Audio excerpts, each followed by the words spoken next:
თქვენ გააჩერეთ ყველამ ერთად. ქალბატონი, იმიტომ რომ უარი თქვით დემოკრატიული რეფორმების განხორციელებაზე.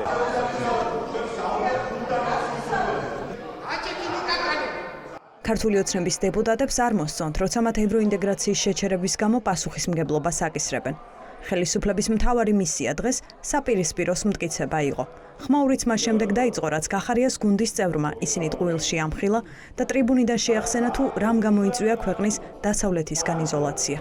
ევროკავშირს დააბრალეთ, რომ თურმე მან, ევროკავშირმა შეაჩერა საქართველოს ევროკავშირში გაწევრიანების პროცესი, რაც არის არათუ უბრალოდ ტყუილი, არამედ მიზანმიმართული დეზინფორმაცია, თვითონ რა დაწერეს. გავაჩერეთო თუ თქვენი არასწორი ქმედებების გამო გაჩერდაო. თქვენ გააჩერეთ ყველამ ერთად.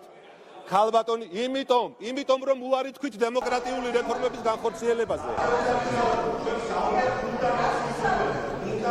რაზე უნდა ვისაუბროთ? ჩვენ საუბრობთ ფუნდამენტურ უფლებებზე, ფუნდამენტურ საკითხებზე და ფუნდამენტური რომელია? სამართლიანი სასამართლო. გიორგი შარაშიძის მიმართვის ადრესატი დეპუტატებზე მეტად მაკა ბოჭორიშვილი იყო. მინისტრს დღეს უნდა ეპასუხა კითხვაზე, რატომ შეჩერდა საქართველოს დასავლურ სტრუქტურებში გაწევრიანება. არადამაკმაყოფილებელი პასუხების გამო კრიტიკას დარბაზში ვერ იღებენ. რიმა ბეირაძეს და რატი იონათამიშვილს ხმაურში აყვნენ სხვებიც. საქართველოში ყველა გადაწყვეტილება, რასაც ქართული სასამართლო ღებულობს, არის პოლიტიკურად მოტივირებული და მე გამოდიხარ და ხალხს ატყუებთ. რომ თითქოს რაღაც ასრულებს, რას ასრულებთ? პირველ რიგში უნდა შეასრულოთ, ფუნდამენტური საკითხები აქვს ქართველი ხალხისთვის მთავარი.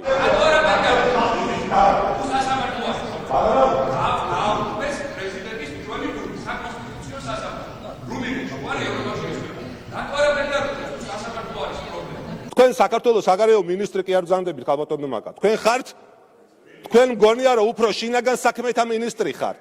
იცით რატომ?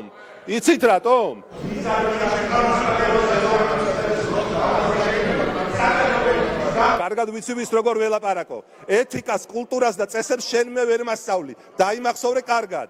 იყო შეურაცხმყოფელი რეპლიკებიც. ჩანდა რომ დეპუტატებს ოპოზიციასთან ძალის დემონსტრირება სურდათ. ჩვენება რომ დარბაზში სადაც უმრავლესობას ისინი წარმოადგენენ, წესებსაც ისინი ქმნიან. ასე ვერ აიტანა ერთი დეპუტატის კრიტიკა ოცნების გუნდმა. თუ თქვენ გონიათ რომ თქვენ პირადად არ ხართ პასუხისმგებელი, არა მხოლოდ საგარეო საკითხებზე, არამედ იმ ძალიან ბევრ დანაშაულზე, მათ შორის დუხჭირ ცხოვრებაზე ქართველი მოქალაქეების. მათ შორის იმ უსამართლო გარემოზე, რაც გვაქვს ძალიან ვწდებით, იმიტომ რომ ეს ერთადერთი შეიძლება იზოლაციის პირობებში მოხდეს. და იზოლაციაში თქვენ მოაქციეთ ქვეყანა.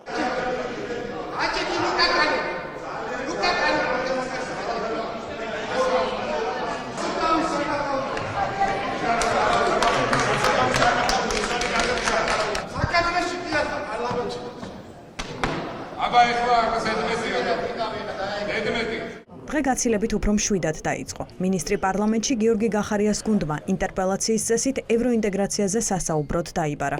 რატომ შეაჩერა ოცნებამ მოლაპარაკების პროცესი? რატომ დაარღვია საკონსტიტუციო პირობა? რა ნაბიჯებს დგამს გაწევრიანებისთვის, ან რა რეკომენდაციები შეასრულა ამ დრომდე?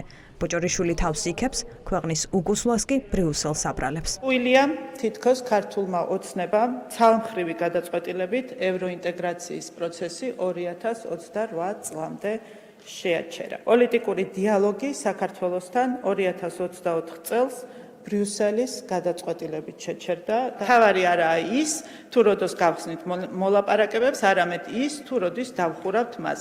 მაკა ბოჭორიშვილმა საგარეო საქმეთა მინისტრის პოსტი 2024 წლის არჩევნების შემდეგ დაიკავა. სწორედ მის მინისტრობას ემთხვევა ურთიერთობების მინიმალურ ნიშნულზე დაყვანა ევროკავშირთან და შეერთებულ შტატებთან.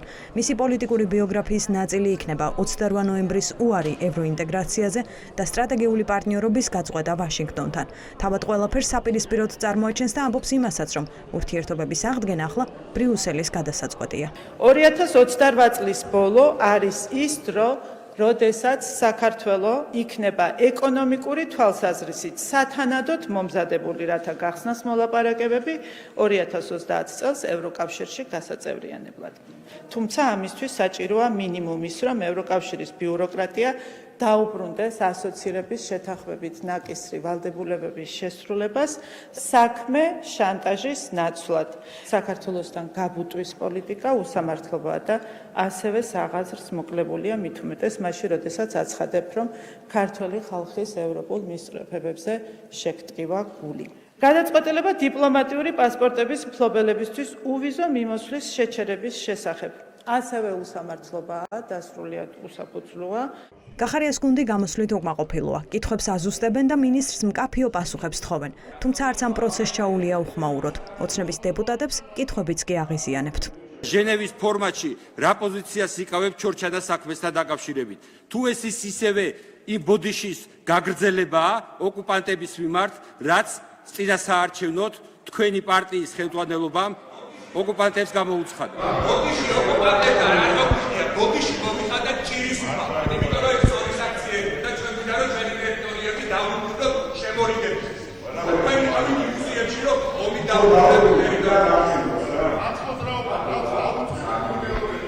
შეაყარე კედელს ცერცვი, აზრი არ აქვს, ისაუბრო რამდენიც გინდა, რამდენჯერაც გინდა, თუ გაგება არ უნდა ადამიანს, არ გაიგებს. ინტერპელაცია ისე დასრულდა, რომ სიახლე არ მოგვისმენია. საპარლამენტო ტრიბუნა კობახიძის გუნდის წევრმა ძველი ნარატივის გასავრცელებლად, სხვებმა კი ხმაურის შესაქმნელად გამოიყენეს. თუმცა ამ დარბაზში დეპუტატების დაინტერესება არც თუ ისე მარტივი საქმეა, განსაკუთრებით მაშინ თუ კი ამ მანდატს სპორტსმენი ატარებს.